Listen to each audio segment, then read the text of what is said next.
آج میں آپ لوگ کو شیخ سعدی اور ایک بزرگ کی واقعہ سناؤں گی۔ چلیں شروع کرتے ہیں۔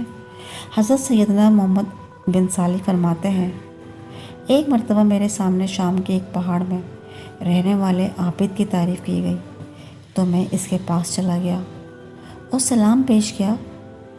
اس نے سلام کا جواب دینے کے بعد مجھ سے پوچھا، اے ابن صالح، آپ کو اس جگہ کون لے کر آیا ہے؟ میں نے عرض کیا، میں نے آپ کی بہت تعریف سنی اور زیارت کے لیے حاضر ہو گیا۔ یہ سن کے اس عابد نے کہا، آپ کو میرے متعلق بتانے والے نے دھوکہ دیا ہے۔ میں تو اپنے نفس کو غیر خدا میں معلق سمجھتا ہوں۔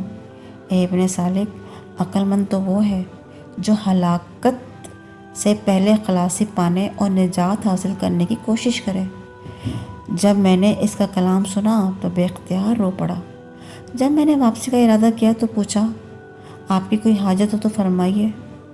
تو اس نے کہا، جو ایسے ویرانے میں رہتا ہو اسے کسی انسان سے حاجت نہیں ہو سکتی۔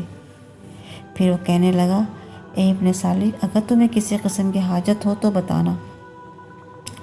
میں نے کہا، میں آپ کو اللہ تعالیٰ کی قسم دیتا ہوں کہ جو میں پوچھوں گا آپ اس کا صحیح جواب دیں گے۔ میرا سوال ہے کہ آپ کو دنیا اور آخرت کی کون سی چیز سب سے زیادہ پسند ہے؟ تو اس نے روتے ہوئے کہا، اللہ، اگر آپ اللہ کی قسم نہ دیتے تو میں کبھی بھی نہ بتاتا۔ مجھے دنیا کی یہ چیزیں پسند ہیں: اطاعت و عبادت پر قوت، زہد، قناعت، خواہشات سے دور رہنے والا نفس اور خوف خدا سے لبریز دل۔ اور آخرت میں مجھے یہ پسند ہے کہ میں بارگاہ خداوندی عز و جل سے یہ اعلان سنوں کہ جا تجھے بخش دیا۔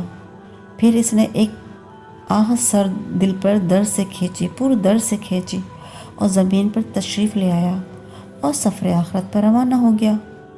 مجھے اس کے حال اور معاملے سے بڑی حیرت ہوئی اور میں نے اس کو غسل و کفن دینے کا ارادہ کیا تو اپنے پیچھے سے ہاتف غیبی کی آواز سنی، اے ابن صالح، فکر نہ کر، کیونکہ اس کا معاملہ تیرے سپرد نہیں ہے۔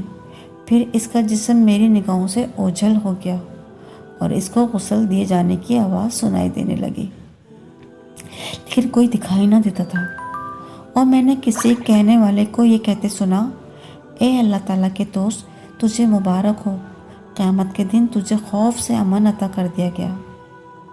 حضرت شیخ سعدی رحمۃ اللہ علیہ بیان کرتے ہیں کہ ایک نوجوان بے حد حسین و جمیل تھا اور اس کے ساتھ ساتھ وہ نیک اطوار کا بھی مالک تھا۔ وہ نوجوان علم کی دولت سے بھی مالا مال تھا اور جس موضوع پر بھی گفتگو کرتا لوگ اس کے جانب متوجہ ہو جاتے اور نہایت نماک سے اسے سنتے تھے۔ اس کے فیصلوں کی قدر کی جاتی تھی اور وہ ایسا روشن چراغ تھا جس کے سامنے کسی دوسرے چراغ کی روشنی مانند تھی۔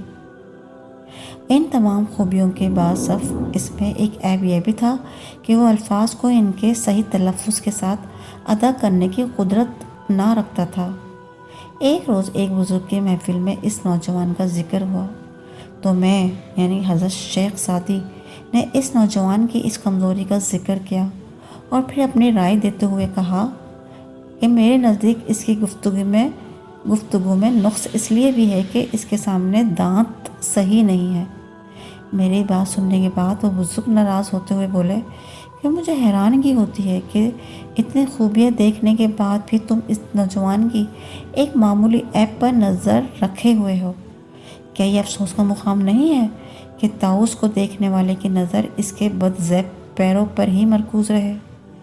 بہتر تو یہ ہے کہ انسان ہنر اور خوبیاں دوسروں کی نظروں میں رہے، نہ کہ اس کا دل میلا ہو، اس سے ہر چیز میلی، جس کا دل میلا ہو اس کو ہر چیز میلی نظر آتی ہے، جس کا دل روشن ہو اسے ہر چیز روشن نظر آتی ہے۔ جزاک اللہ۔